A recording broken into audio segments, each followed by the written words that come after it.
Hello everyone, good morning সবাইকে। সবাই কেমন আছো? আজ তোমাদের সাথে শেয়ার করব ইভিনিং ডিউটিতে যাওয়ার আগে আমি বাড়িতে কি কি কাজ করি।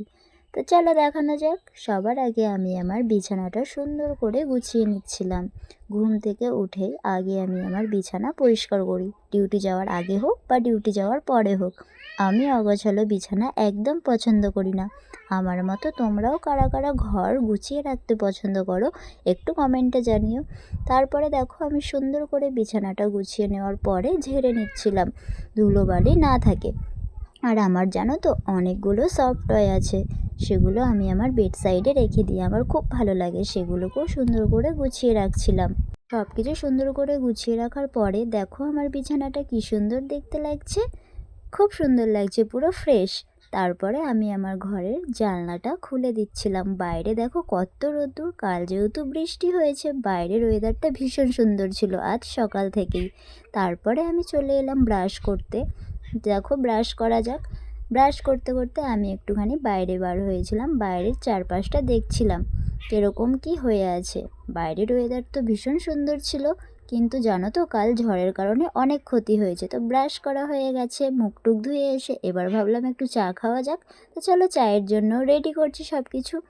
চায়ের জন্য জল নিয়ে নিচ্ছি। আর প্রতিদিন ঘুম থেকে উঠে কেউ খালি পেটে আগেই চা খাবে না, চেষ্টা করবে 1 থেকে 2 গ্লাস জল খেয়ে নেওয়ার। আমিও খেয়েছি। তারপর দেখো চাটা রেডি হয়ে যাচ্ছে, হয়ে যাওয়ার পরে ছেঁকে নিলাম। ছেঁকে নেওয়ার পরে চলো এবার চাটা খাওয়া যাক। দেখো কি সুন্দর দেখতে হয়েছে চাটা। আর আমার একটা অভ্যাস, আমি চা খেতে খেতে টিভি দেখি। টিভি চালিয়ে আমি ঘরের কাজও কমপ্লিট করি।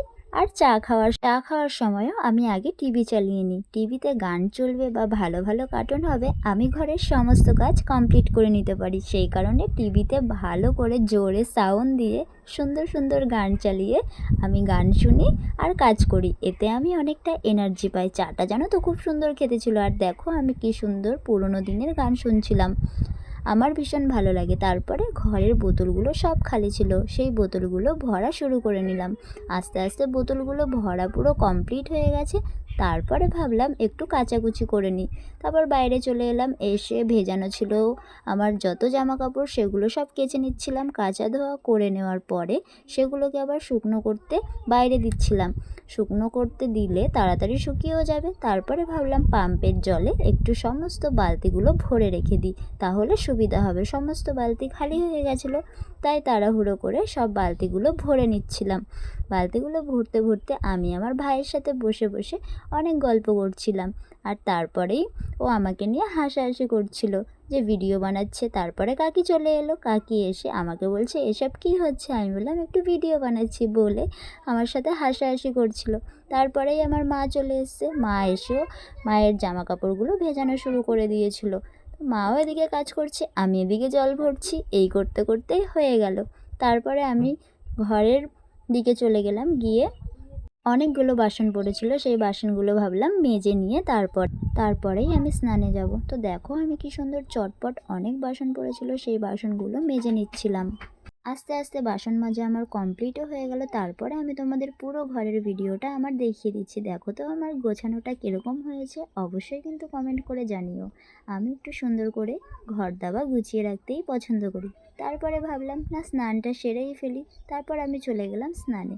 স্নান থেকে বেরিয়েই আমার একটা খুব ভালো অভ্যাস, আমি কাজে যাওয়ার আগে ঘরের ঠাকুরকে আগে পুজো করে তারপরে আমি বাইরে যাই। সেইগুলো সমস্ত কিছু মাজার পরে দেখো আমি চলে এলাম পুজো করার জন্য। তো পুজো করছিলাম আর আমার ভাই আমাকে ক্যামেরা ধরে দিচ্ছিল আর হাসাহাসি করছিল। তো যাই হোক, তোকে অনেক থ্যাংক ইউ রে ভাই আমাকে ক্যামেরাটা ধরে দেওয়ার জন্য। তারপর দেখো আমার পুজো করা কমপ্লিট হয়ে গেল। তারপরে আমি রেডি হয়ে বেরিয়ে পড়লাম আমার ডিউটি যাওয়ার জন্য। তো চলো আমি ডিউটি চলে যাচ্ছি। আবার দেখা হবে নেক্সট ব্লকে।